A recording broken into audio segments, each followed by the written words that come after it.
Здравствуйте, уважаемые подписчики и гости моего канала. Сегодня я хочу вам показать, как я выполняю шов по открытым петлям.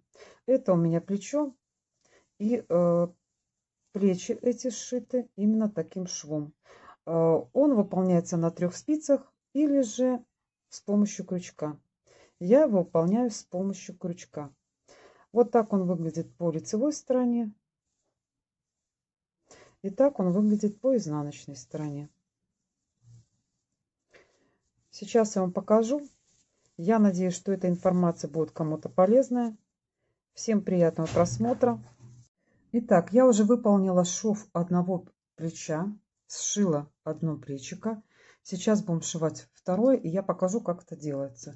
То есть у нас шов будет на открытых петлях. Это не будет шов петля в петлю, скажем так, трикотажный. Почему я выбрала именно на открытых петлях и буду выполнять с помощью крючка?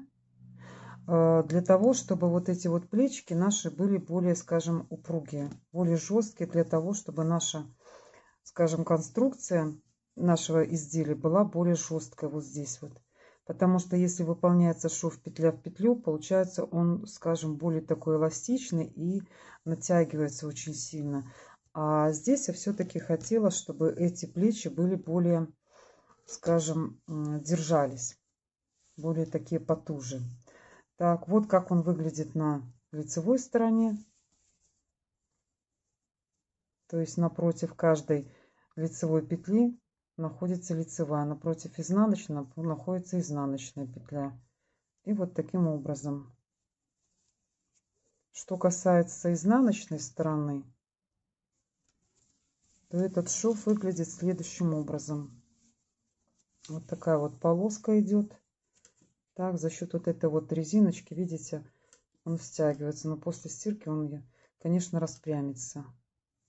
Так, и здесь, если рассмотреть внимательно вот эти вот дырочки, так, вот эти, это поворотные петли. Вот эти разворотные, точнее, петли, которые мы делали, когда делали скос плеча. Вот. Это так шов выглядит на лицевой стороне. В принципе, как, скажем, если мы захотим сделать, скажем, плечо вот именно с таким вот узором, эту полоску, этот шов можно пустить и по лицевой стороне, смотря какой узор. Иногда он смотрится действительно лучше на лицевой стороне, чем на изнаночной. Но в данном случае, конечно, на изнаночной стороне нужно было выполнять вот этот шов, потому что нам это вот, скажем, косичка, которая как бы получается вот такая вот коса, она в принципе на лицевой стороне нам не нужна. Для этого две половинки нашего изделия мы кладем друг против друга, берем в работу крючок. Этим методом можно, в принципе, закрывать петли и с помощью третьей спицы, но я беру крючок. Мне как-то этот метод лучше. Так, ниточку берем в работу. У меня их две. Одна побольше, одна подлиннее, но я все-таки беру подлиннее, короткую я потом обрежу. Так, и в начале, естественно, мы должны следить за тем, чтобы петельки были правильно развернуты. В первую очередь я хочу обратить ваше внимание на то, что у меня петли классические.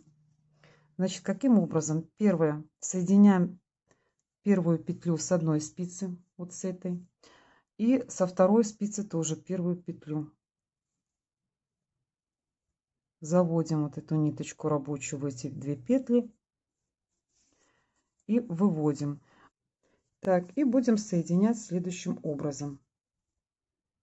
Снимаем со спиц. У нас на крючке одна петля, вот она. И сейчас опять вводим крючок в одну петельку с одной спицы, а затем в другую. Захватываем рабочую нить, выводим через эти две петли. И также выводим через вот эту вот петлю, которая у нас на крючке. Снимаем. Единственное, вначале немножко надо подтянуть, чтобы зафиксировать. И продолжать эти движения. Первое.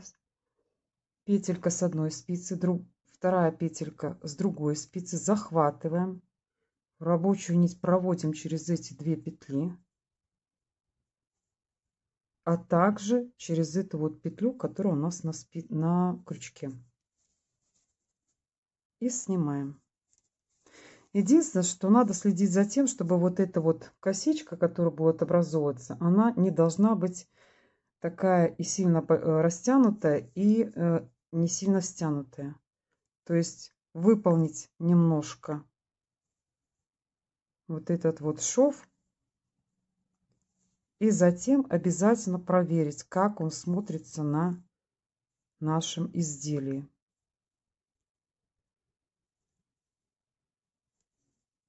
Так, вот я сейчас проверю. Я на спицу одену эту петлю одну.